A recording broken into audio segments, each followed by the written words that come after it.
Welcome to rankers foundation. हम लोग vector पढ़ रहे थे, फिजिक्स के पहले चैप्टर में एंटर कर रहे थे हम लोग, और हमने वेक्टर शुरू किया था और हमने वेक्टर का डेफिनेशन देखा था। हमने ये देखा था कि बचपन में हमने जो मैग्नीट्यूड और डायरेक्शन का कंसेप्ट देख रखा है उसमें थोड़ा खोट है। हमने बचपन में ये पढ़ रखा था कि स्केलर में डायरेक्शन नहीं होता है, पर कल हमने जाना कि स्केलर में भी डायरेक्शन होता है, हर चीज़ में डायरेक्शन होता है, पर स्केलर में डायरेक्शन को स्पेसिफाई करना ज़रूरी नहीं होता है। और जिसमें डायरेक्शन स्पेसिफाई करना ज़रूरी हो जाए उसे हम वेक्टर कहते थे। फिर हमने ये देखा कि स्केलर में जोड़ना घटाना हम जैसे बच्चों में पढ़ते थे वैसे ही कर लेते हैं, पर जो वेक्टर है वहाँ 3 और 4 जरूरी नहीं कि 7 हो, वो 4 भी हो सकता है, 3 और 4 हो सकता है 4 ही हो, 3 और 4 हो सकता है 5 हो, 3 और 4 हो सकता है 7 हो, वो कुछ भी हो सकता है डिपेंडिंग ऑन डायरेक्शन। तो वेक्टर का एक सॉलिड कंक्रीट डेफिनेशन हमने निकाला था। क्या था वो डेफिनेशन? कि फिजिकल क्वांटिटी क्या बोला थी? फिजिकल क्वांटिटी ये थी कि फिजिक्स पढ़ने के लिए हम जो बनाते हैं, फिजिक्स पढ़ने के लिए हम जिन चीज़ों का निर्माण करते हैं उसे हम कहते हैं फिजिकल क्वांटिटी। जैसे कि distance, displacement, energy, charge, current, ये सब जितनी भी चीज़ें हमने फिजिक्स पढ़ने के लिए बना रखी हैं इन्हें हम फिजिकल क्वांटिटी कहेंगे। तो वैसे फिजिकल क्वांटिटी जिनमें मैग्नीट्यूड हो, स्पेसिफाइड डायरेक्शन हो, डायरेक्शन स्पेसिफाई करना ज़रूरी हो, और जिन्हें ऑपरेट करने के लिए सिंपल अलजेब्रा से काम ना चलता हो, स्पेशल वेक्टर अलजेब्रा यूज करना पड़ता हो, उन्हें हम क्या कहते थे? Vector physical quantity. Those physical quantities having magnitude, having specified direction and require a special vector algebra for operations are called vector physical quantities। ये बातें हमने कल देखी थी। फिर हम वेक्टर जानने के बाद एक दो एग्जाम्पल लेने के बाद चल पड़े थे कि वेक्टर कितने प्रकार के होते हैं। तो कुछ डेफिनेशन देखे थे, parallel vector, anti parallel vector, free vector, coterminous vector, coplanar vector और क्या क्या है कि नहीं, ये हमने वेक्टर देखे थे। को प्लेनर होता है मतलब को मतलब साथ साथ, और प्लेनर मतलब एक ही प्लेन में। तो सारे वेक्टर अगर जैसे देखिए मैं ये वेक्टर बनाऊं और ये वेक्टर बनाऊं तो देखिए दोनों एक ही प्लेन में है। मैं ऐसे बना दूं, ठीक है, लेकिन मैं ऐसे बना दूं तो देखिए दोनों अब एक प्लेन में नहीं है, ये दोनों अलग अलग प्लेन में है। ये अलग प्लेन में और ये अलग प्लेन में है। तो ऐसे वेक्टर्स को हम कहते हैं कोप्लेनर वेक्टर। अगर एक ही प्लेन में हो तो कोप्लेनर वेक्टर, और एक प्लेन में अगर ना हो तो हम उन्हें कहेंगे नॉन कोप्लेनर वेक्टर। सीधी सी बात है। फिर हमने देखा था फ्री वेक्टर, लोकलाइज्ड वेक्टर। हम वेक्टर को कहीं भी अगर डिस्प्लेस कर सकें और कोई असर ना पड़े तो फ्री वेक्टर, और कहीं भी डिस्प्लेस ना कर सकें तो उन्हें कहेंगे लोकलाइज्ड वेक्टर। जैसे हमने फोर्स के बारे में देखा था कि कोई कोई चीज़ों में फोर्स एक लोकलाइज्ड वेक्टर हो जाता है, पर कहीं कहीं फोर्स हमारा फ्री वेक्टर की तरह काम करता है। फिर हमने देखा था यूनिट वेक्टर, बहुत काम की चीज़ थी, बहुत ज़रूरी चीज़ थी, बार बार इसका इस्तेमाल करेंगे। वो चीज़ थी यूनिट वेक्टर। क्या था यूनिट वेक्टर? किसी भी वेक्टर को अगर हम उसके मैग्नीट्यूड से डिवाइड कर दें तो हमें जो मिलता है उसे हम कहते हैं यूनिट वेक्टर। अब मान लीजिए मैं आपसे पूछूं कि 3i cap plus 4j cap ये कोई वेक्टर है कि नहीं? बिल्कुल एक वेक्टर है। 3i cap plus 4j cap, ये i कैप क्या है, ये j कैप क्या है? तो ये i कैप j कैप है यूनिट वेक्टर। एक्स की ओर की जो यूनिट वेक्टर है, एक्स की ओर जो यूनिट वेक्टर है उसे हम i कैप कह देते हैं, और y एक्सिस की ओर जो यूनिट वेक्टर होता है उसे j कैप कह देते हैं। और जब y में अगर 10 चले तो हम 10j कैप बोल देंगे, और x की ओर अगर हम 5 चले तो 5i कैप बोल देंगे। और हम कुछ ऐसा गए कि x की तरफ 5 गए और y की तरफ 10 गए तो बोलेंगे 5i cap plus 10j cap. ये बातें हमने कल देखी थी।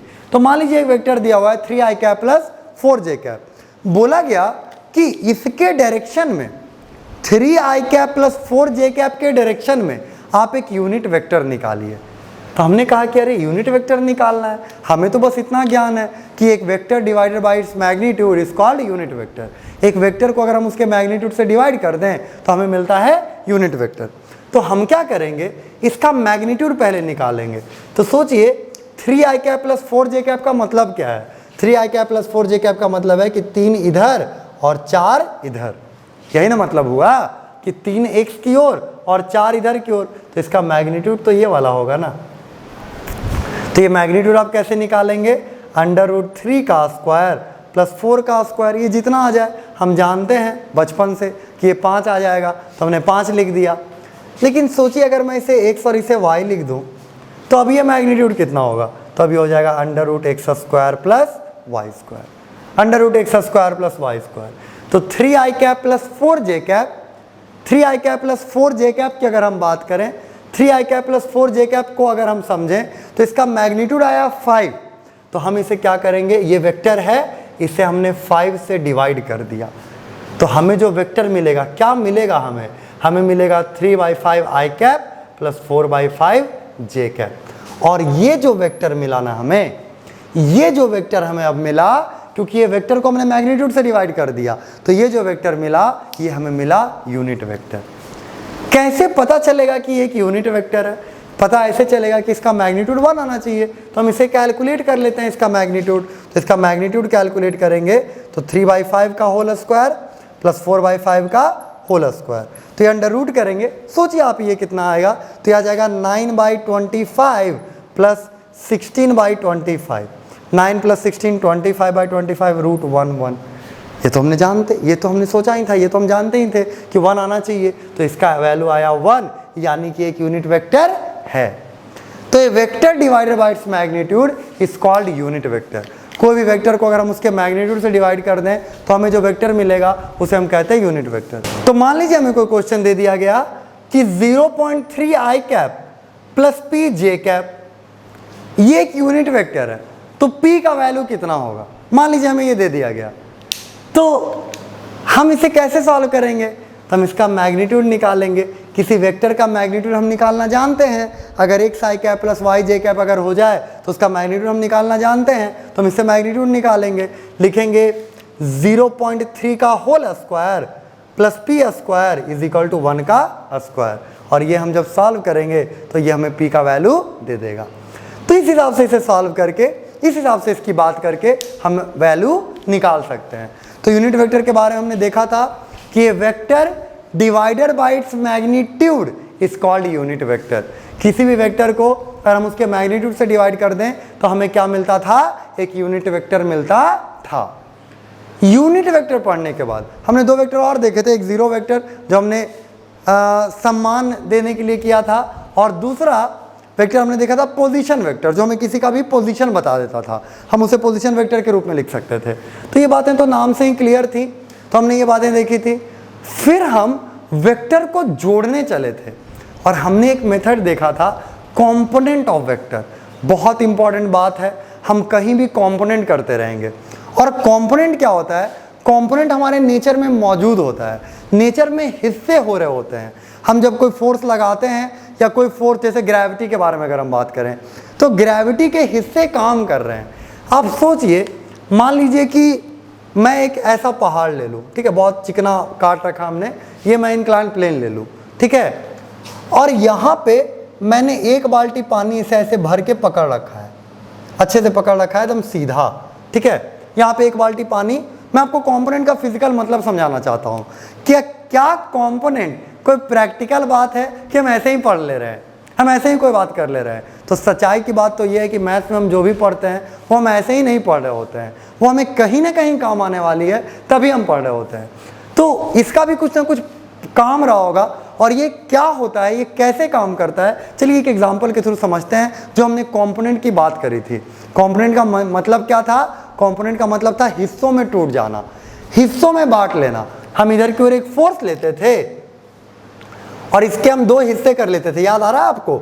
यहाँ हमने थीटा लिखा था तो ये इधर हो जाता था कॉस थीटा वाला कंपोनेंट। मान लीजिए इसे एफ लिखा, कल हम वी लिख रहे थे वेक्टर के लिए, आज हम एफ लिख रहे हैं मान लीजिए कोई फोर्स के लिए, तो इधर हम लिखेंगे एफ कॉस थीटा और इधर अपने आप हो जाएगा F sine theta, F cos theta F sine theta, ये हो जाएगा कंपोनेंट। तो ये कंपोनेंट मतलब इस फोर्स को हमने 2 भागों में बांट दिया। अगर आप इसे और आसानी से समझना चाहते हैं तो हम एक अच्छा एग्जांपल ले सकते हैं कि मान लीजिए आप यहां से यहां गए, तो डिस्प्लेसमेंट आप कैसे कहेंगे? तो इस डिस्प्लेसमेंट को हम लोग 2 भागों में बांट देंगे कि या तो हम यहां से यहां गए और फिर हम यहां से यहां गए। तो हमने अपने इस डिस्प्लेसमेंट को 2 भागों में बांट दिया और जाहिर सी बात है डिस्प्लेसमेंट एक वेक्टर है तो ये हर वेक्टर के लिए लागू होगा।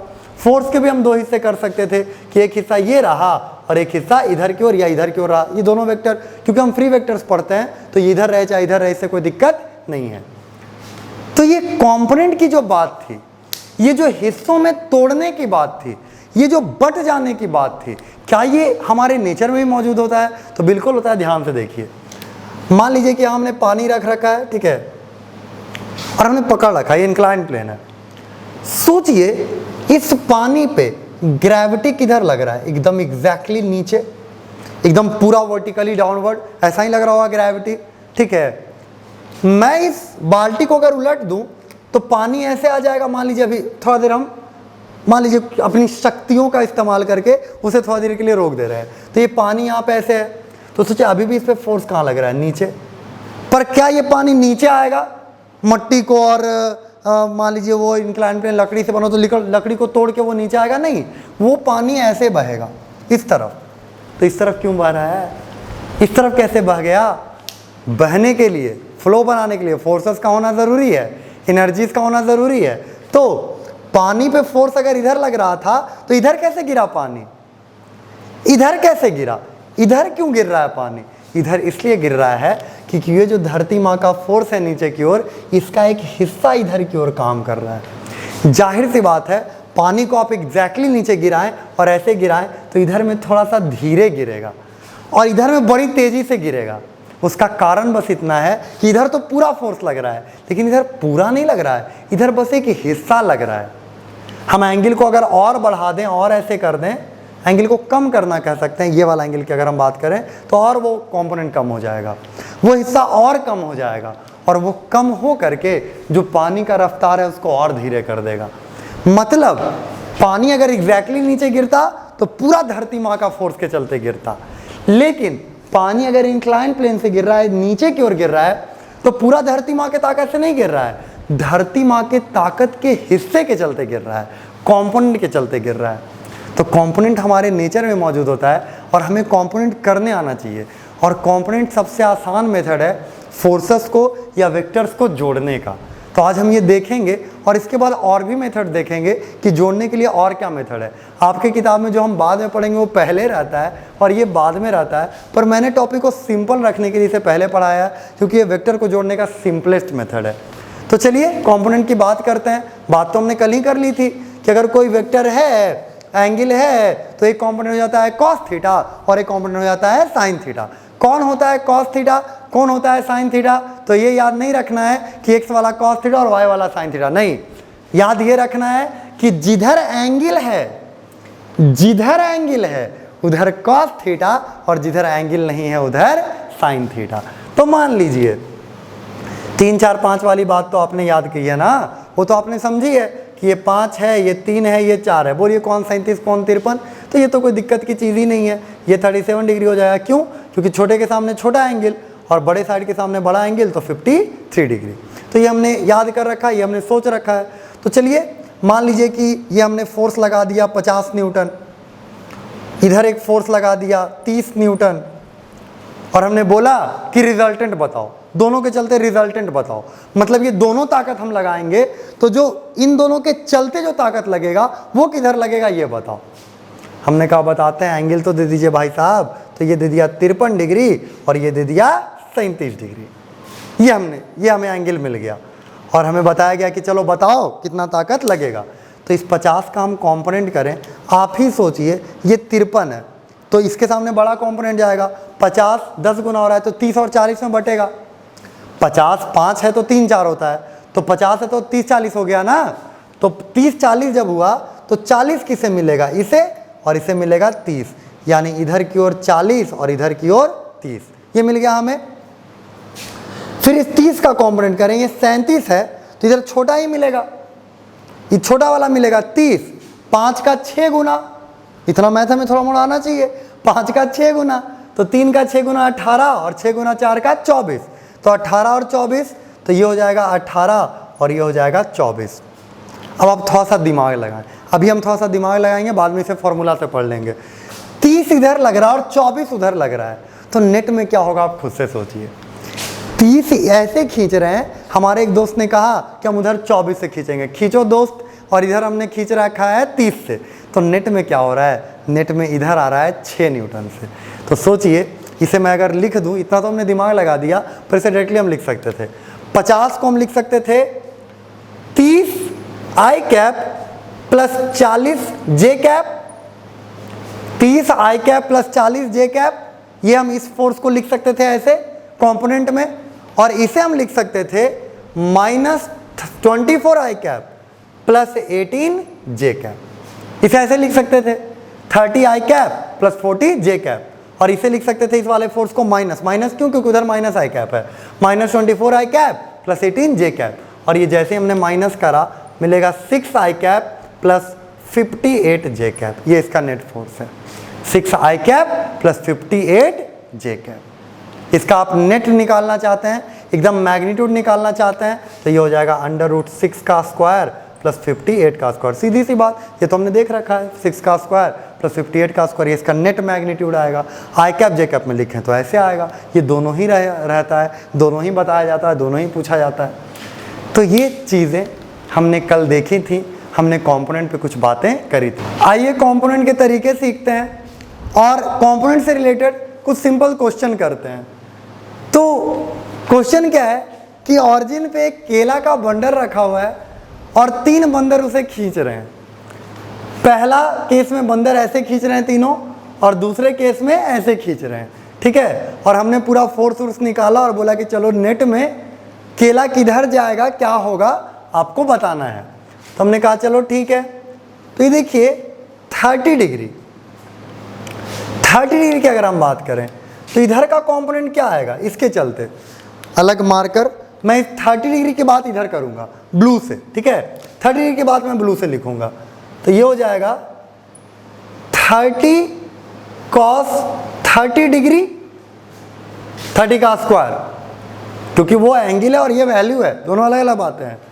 और इधर मैं लिखूंगा तो ये होगा 30 sine 30 degree, 30 cos 30 degree, 30 sine 30 degree, ठीक है। इसकी अगर मैं बात करूं तो इधर ये मैं ऑरेंज यूज कर रहा हूं 15√2 के लिए, तो इसका हो जाएगा इधर कंपोनेंट 15 वाले के लिए 15√2 कॉस 45 डिग्री, और इसका कंपोनेंट नीचे की ओर हो जाएगा 15√2 साइन 45 डिग्री। यही ना होता है कंपोनेंट, कंपोनेंट में यही तो हम करते हैं, और उसका कंपोनेंट करने की कोई ज़रूरत नहीं है। 30 साइन 30 डिग्री यानी 30 इंटू 1/2, ये आ गया 15, और 30 कॉस, तो 30 कॉस 30 √3/2 यानी हो गया 15√3। समझ में आ रहा है हमें, कोई बहुत बड़ी बात तो हम कर नहीं रहे, ट्रिगोनोमेट्री का थोड़ा बड़ा इस्तेमाल कर रहे हैं।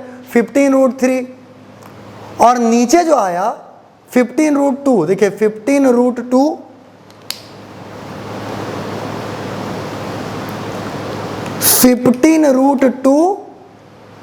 इंटू कॉस 45 1/√2, तो √2 कट गया, बचा 15, और 15√2 इंटू साइन 45 1/√2, फिर √2 कट गया, बचा 15। तो अब ये कैसे आएगा देखिए, आप ढंग से देखिए। ऊपर अगर हम पूरा लिख दें, पूरा लिखते हैं, ध्यान से देखिएगा, पहले पूरा लिख देते हैं, ठीक है। तो इस 30 का हमने कंपोनेंट करा, ऐसे हम इसे यहां से भी देख सकते हैं, तो पहले पूरा लिखते हैं। देखिए 30 का हमने कंपोनेंट करा तो हमें मिला 15√3 आई कैप प्लस 15 जे कैप, 15√3 आई कैप प्लस 15 जे कैप, ये 30 का कंपोनेंट करने पे मिला हमें। इस तरफ मिला और एक इस तरफ मिला। फिर हमने इसको अगर लिखें तो लिखेंगे माइनस 15√3 आई कैप, और इसका कंपोनेंट करेंगे इसका, तो ये एक नीचे मिला, पहले इधर का लिखते हैं, हमेशा x का पहले लिखा जाता है, तो प्लस 15 आई कैप माइनस 15 जे कैप, क्योंकि 50 नीचे की ओर भी तो मिला। अब देखिए कुछ जा रहा है क्या, बहुत सारी चीज़ें जा रही हैं। ये 15√3 है, 15√3 से चला गया, ये ऐसे नहीं कि वैल्यू काट दीजिएगा, आई कैप है तो ही कटेगा, आई कैप जे कैप के साथ नहीं कटेगा, क्योंकि आई कैप का अलग बात है और जे कैप का अलग बात है। 15 जे कैप से चला गया तो बचा 15 आई कैप, यानी कौन वाला बंदर ले जाएगा, ये वाला बंदर उठा के, ये जो नेट पे केला आएगा वो इधर आएगा इतना फोर्स लगाने से, तो ये दोनों में से जो झपटेगा वो इधर लेके चल जाएगा। वो तो उधर खींच रहा था तो वो अपना उधर, उसको कोई मतलब नहीं रहेगा। तो ये फाइनल आंसर है, सारे फोर्सेस के रिजल्टेंट इस तरह है। तो ये आंसर हमें इतना लिखने की भी जरूरत नहीं थी, हमने देखा था कि ऊपर 15 नीचे 15 कट कूट, इधर 15 उड़ती इधर कट कूट, तो नेट में इधर 15 बचा, 15 आई कैप हम पहले से जानते थे, 15 आई कैप। तो इस तरह से हम कंपोनेंट करते हैं, इस तरह से हम चीज़ों को करते हैं। और आपको लग रहा होगा कि हमें इतना करना पड़ रहा है, काश शायद आपको ऐसा लगे, तो आप ये जान लें कि ये सबसे सिंपल मेथड है वेक्टर को जोड़ने का। तो अब अगले सवाल की ओर बढ़ते हैं, ये तो और आसान है।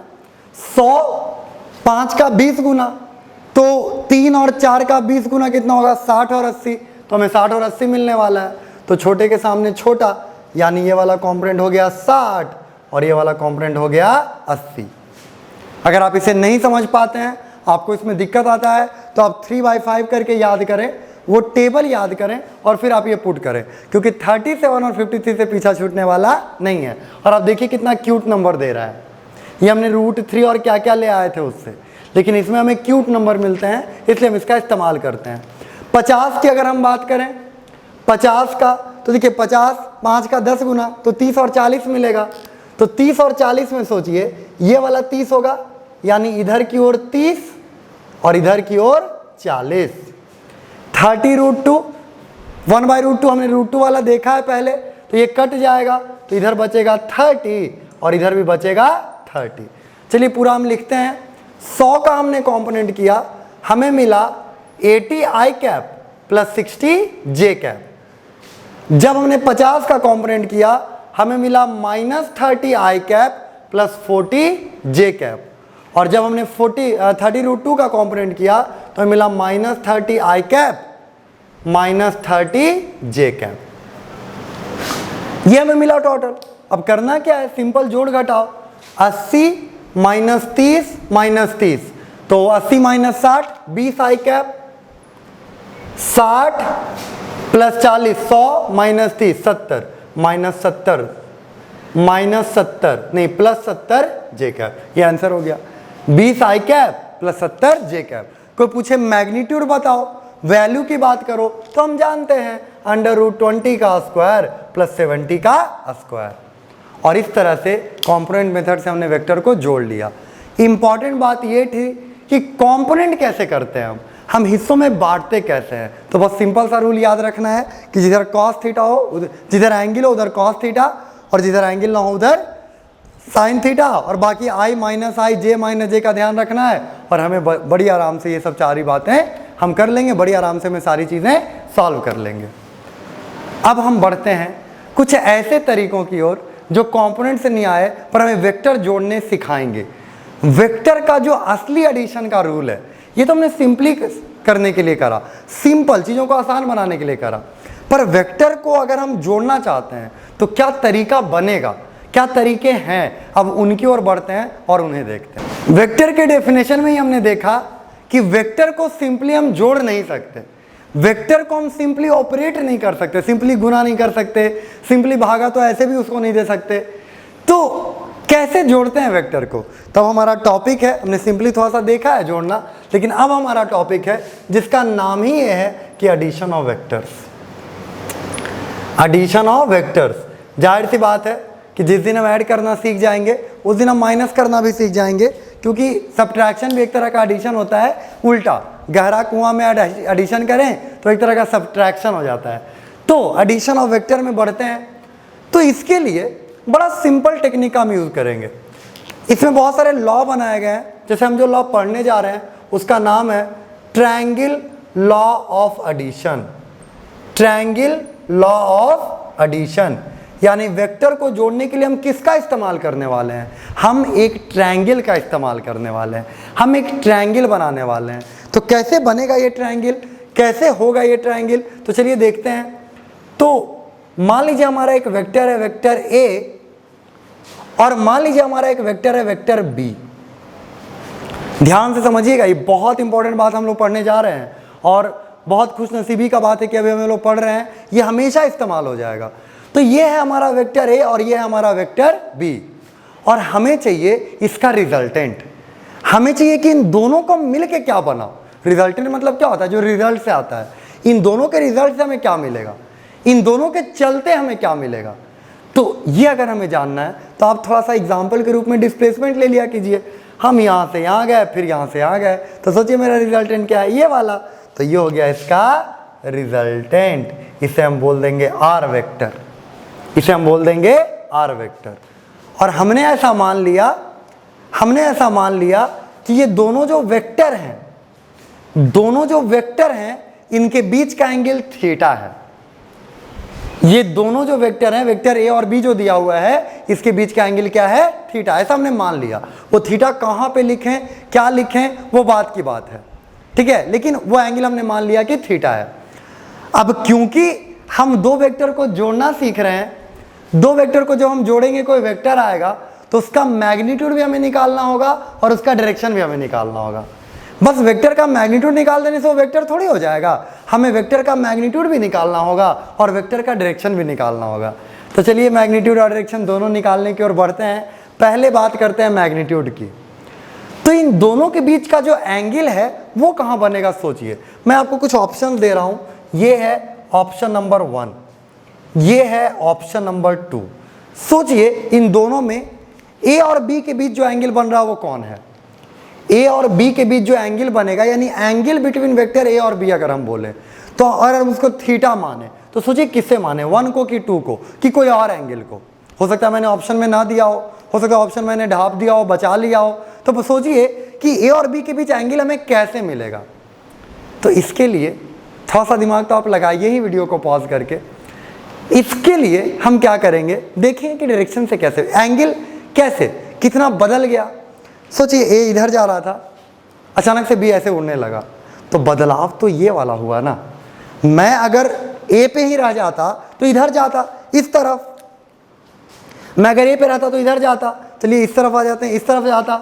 मैं अगर ए पे जाता तो इस तरफ जाता, लेकिन बी ऐसे ही चला गया। तो अब मैं इनके बीच का एंगल चाहता हूं। तो एंगल बिटवीन वेक्टर का मतलब तो यही हुआ ना कि उनके डायरेक्शन के बीच का एंगल। वेक्टर में डायरेक्शन मेन होता है और एंगल एक तरह से डायरेक्शन बताने वाला है। तो एंगल बिटवीन वेक्टर का मतलब ये हुआ कि उनके डायरेक्शन के बीच कितना एंगल बन रहा है। तो सोचिए इसका डायरेक्शन ये है उधर की ओर, इसका डायरेक्शन है इधर की ओर, तो एंगल तो यही वाला बना ना। यानी हमने जो 1 और 2 दिया था उसमें से कोई एंगल नहीं है। ना तो इसके बीच का एंगल ये 2 है और ना ही इसके बीच का एंगल ये 1 है। हमें जो एंगल लेना पड़ेगा ए और बी के बीच एक्चुअली में जो एंगल है वो हमें यहाँ से मिलेगा। ये है एंगल। क्यों ये है एंगल, फिर से बात करते हैं। क्योंकि ए का डायरेक्शन इधर है, बी का डायरेक्शन इधर है, और ए और बी के जो बीच एंगल बनेगा, ए और बी के बीच जो भी एंगल बनेगा वो उनके डायरेक्शन के बीच का एंगल बनेगा। तो उनके बीच का डायरेक्शन ये है, उनके बीच के डायरेक्शन के बीच का एंगल ये है, तो ये एंगल हुआ। और इसीलिए हम एंगल बिटवीन वेक्टर बनाने का, ये तो हमने समझ लिया कि एंगल कहाँ से आया, लेकिन कई बार हमें समझ में नहीं आता है। तो आप रूल याद रखें कि जब भी आपको एंगल बिटवीन वेक्टर निकालना हो, कोई आसान चीज़ नहीं होता है, लेकिन जब भी आपको एंगल बिटवीन वेक्टर निकालना हो तो या तो टेल और टेल के बीच का एंगल निकालें, या तो हेड और हेड के बीच का एंगल निकालें, या तो टेल और टेल के बीच एंगल निकालें, या तो हेड और हेड। तो देखिए आप यहाँ अगर एंगल ये वाला ले लेते तो ये हेड और, देखिए इसका हेड है और इसका टेल है, ऐसे नहीं लिया जाता है एंगल। एंगल या तो टेल और टेल या तो हेड और हेड। तो इसका एंगल निकालने के लिए मैं ऐसा करते कि बी ऐसे था, ए को इधर रख लेते। हम फ्री वेक्टर पढ़ रहे हैं, वेक्टर को अपनी सुविधा अनुसार हम मूव कर सकते हैं। तो देखिए ये वाला जो एंगल बनता है एंगल बिटवीन वेक्टर, नहीं तो हम ए को उठा के यहाँ कर लेते तो ये बनता, तो ये भी एंगल बिटवीन वेक्टर। तो टेल टेल के बीच या हेड हेड के बीच जो एंगल बनेगा उसे हम कहते हैं angle between vector. Angle between vector निकालना कई बार क्वेश्चंस में ही रह जाता है, तो वो आप सीखें कि टेल टेल के बीच या हेड हेड के बीच जो एंगल बनेगा उसे हम कहेंगे एंगल बिटवीन वेक्टर। और क्यों कहेंगे ये बात हमने देखी, ये बात हमने जानी और समझी। तो अब हम इसका मैग्नीट्यूड निकालने निकले थे, इसका वैल्यू निकालने निकले थे। हमें ट्राइंगल का 2 साइड दे रखा है, इसका साइड ए इसका साइड बी। दोनों के बीच का एंगल वगैरह भी दे रखा है और ये निकालने बोल दिया। क्या हमने पहले बचपन में कभी भी दो ट्रायंगल का साइड जान के तीसरा साइड निकालना सीखा है? नहीं, हमने ऐसा कुछ नहीं सीखा है। हमने ऐसा सीखा भी है तो राइट एंगल ट्रायंगल में सीखा है। हम ऐसे ट्रायंगल का एरिया निकाल लेंगे, वो भी तीनों साइड पता हो तब। लेकिन ऐसा नहीं सीखा है कि कोई ट्रायंगल का दो साइड दिया हुआ हो और हम तीसरा साइड निकाल लें। लेकिन राइट एंगल में तो ऐसा हो सकता है, तो हम क्या करेंगे, थोड़ा सा सुविधा के लिए एक राइट एंगल डाल देंगे, एक राइट एंगल डाल देंगे। अब हमने अभी देखा है कंपोनेंट करना हम जानते हैं, इसलिए मैं कंपोनेंट पहले पढ़ा देता हूँ कि एक तो वेक्टर को आसानी से ऐड करना, क्योंकि ज़्यादा इस्तेमाल हम कंपोनेंट का ही करेंगे, ये तरीके का कम इस्तेमाल करेंगे। और दूसरा चीज़ वो यहाँ भी काम आता है। तो बी ये है, बी ये है, तो सोचिए ये क्या हो गया कंपोनेंट। इस बी को हम दो हिस्सों में बांट सकते हैं ना, जो हमने अभी बांटा सीखा है। तो ये हो जाएगा बी कॉस थीटा और ये हो जाएगा बी साइन थीटा। ये हो जाएगा बी कॉस थीटा और ये हो जाएगा बी साइन थीटा। और ये तो इतना दूर तक ए है ही, ये तो आर है ही जो हमें निकालना है, और ये तो ऐसे बी है ही। अब सोचिए मुझे अगर ये चाहिए तो एक राइट एंगल ट्रायंगल बनता हुआ दिख रहा है, तो मैं लिख सकता हूं आर स्क्वायर, आर हाइपोटेन्यूज है, इज इक्वल टू ये साइड, तो ये कितना, देखिए इतना दूर तक ए है, समझिएगा, ध्यान से समझिएगा, इतना दूर तक ए है, इतना दूर तक बी कॉस थीटा है, तो ये हम लिख सकते हैं ए प्लस बी कॉस थीटा का होल स्क्वायर, और ये जो है प्लस बी साइन थीटा का होल स्क्वायर। पाइथागोरस थ्योरम से हम इतना लिख सकते हैं कि नहीं लिख सकते हैं? बहुत आराम से लिख सकते हैं। हम अब इसे ब्रैकेट को ओपन करते हैं, तो a square plus b square cos square theta plus 2ab cos theta. ये कैसे लिख दिया हमने? ए प्लस बी का whole square, a square plus b square plus 2ab cos theta, ये आ गया 2ab। अब plus b square sine square theta. जब भी कुछ कॉमन दिखे निकाल देना चाहिए। इन दोनों में देखिए हमें बी स्क्वायर कॉमन दिख रहा है, तो हम ये तो लिख लेंगे ए स्क्वायर, बी स्क्वायर यहाँ लिखेंगे तो हो जाएगा cos square theta plus sign square theta.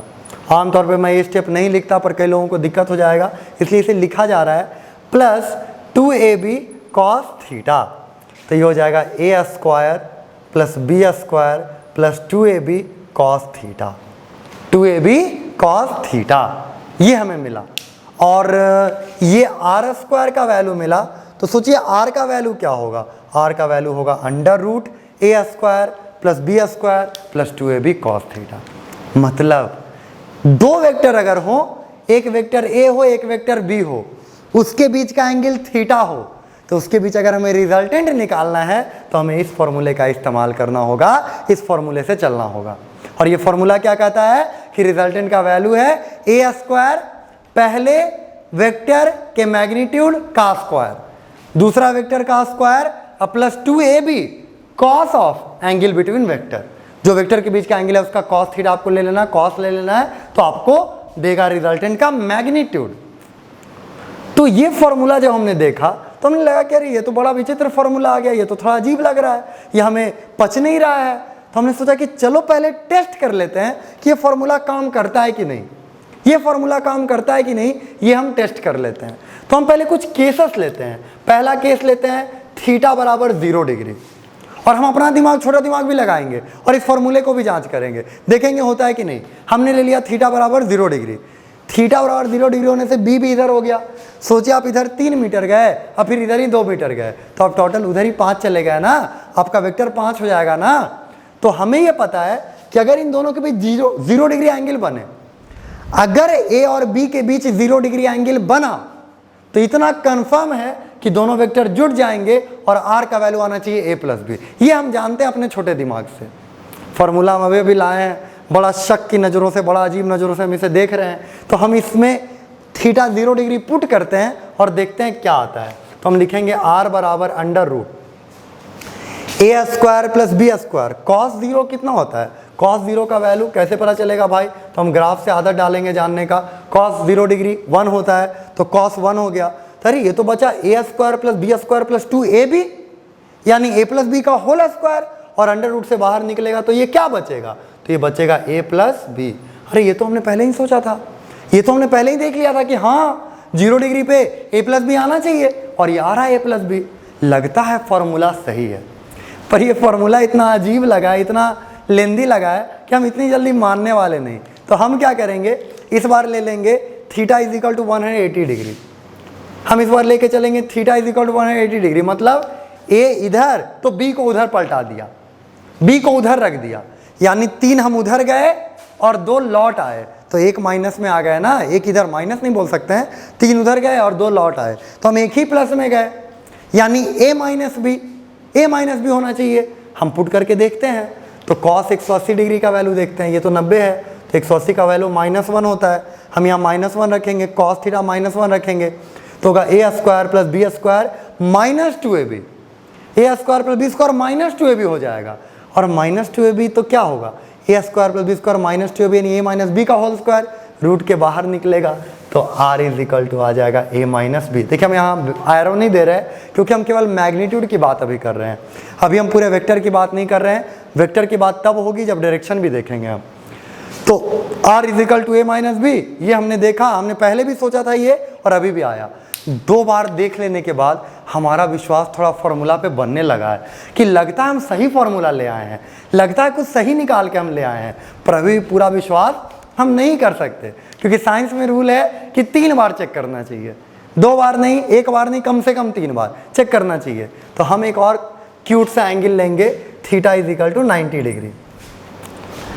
अब 90 डिग्री पे रख देते हैं, तो सोचिए ये a plus a square a b 90 degree पे हो तो ये वाला हो जाएगा under root a square plus b square. हम रख के देखते हैं cos 90 0, तो ये देखिए क्या बचेगा, under root a square plus b square. क्या ये हमने पहले भी सोच लिया था, क्या हम ये पहले से जानते थे? जी हाँ, हम ये बिल्कुल पहले से जानते थे। तो तीनों केस हमने रखा, 0 डिग्री स्पेशल केस जब वेक्टर्स जुड़ जाते हैं सिंपली, 180 डिग्री स्पेशल केस जब वेक्टर्स घट जाते हैं, और 90 डिग्री जहाँ पे पाइथागोरस थ्योरम लग जाता है। और ये तीनों केस हमने देखा ये फॉर्मूला हमें दे रहा है, तो हम क्यों ना यकीन कर लें कि ये फॉर्मूला में 60 डिग्री 50 डिग्री 37 डिग्री 53 डिग्री सब वैल्यू के लिए देगा, 45 डिग्री जो भी वैल्यू हम इसमें पुट करेंगे उससे हमें ये निकाल करके दे देगा। मैग्नीट्यूड का फॉर्मूला तो हम ले आए, पर क्या मैग्नीट्यूड केवल लाने से ये वेक्टर निकाल लिया हमने? नहीं, हमें डायरेक्शन भी चाहिए, नहीं तो ये वेक्टर नहीं है। तो डायरेक्शन के लिए हमने इस एंगल को माना फाई, यही फाई हमारा डायरेक्शन है।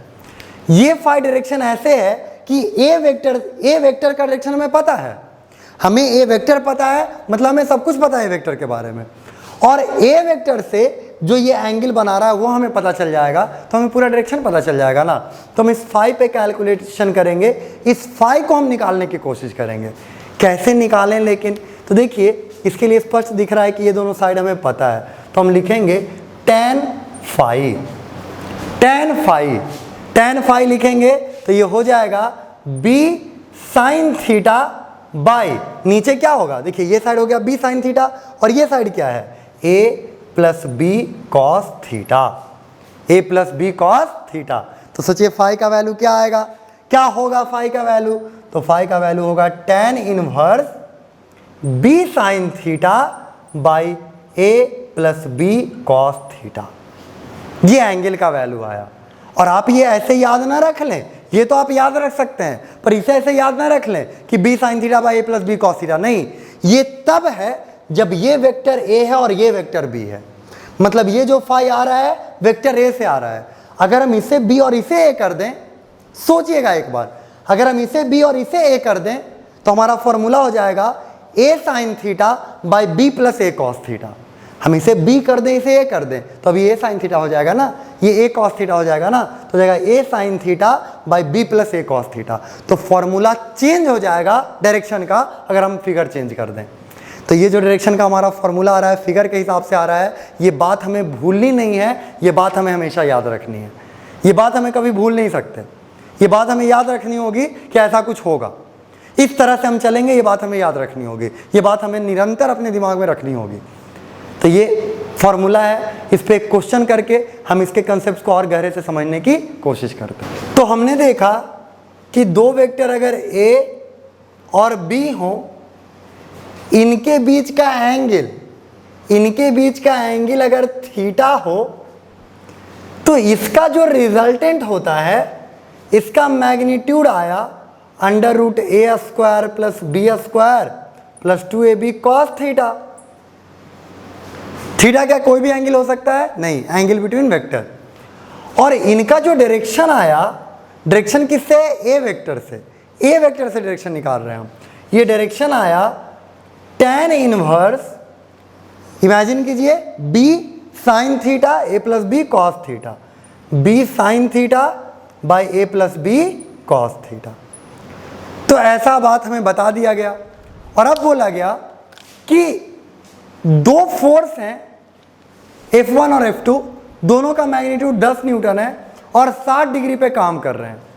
उन दोनों का रिजल्टेंट बताइए और उनका रिजल्टेंट या वेक्टर बताइए, रिजल्टेंट का वेक्टर बताइए।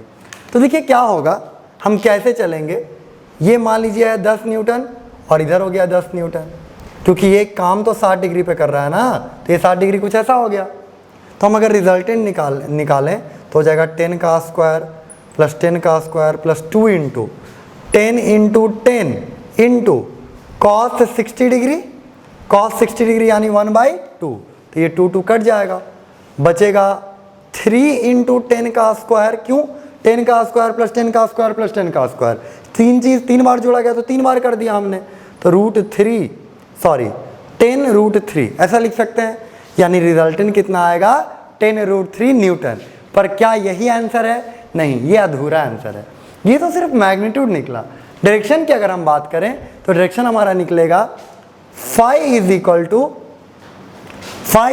To tan inverse a b sine theta. यहाँ तो दोनों 10 है तो कोई फर्क नहीं पड़ता।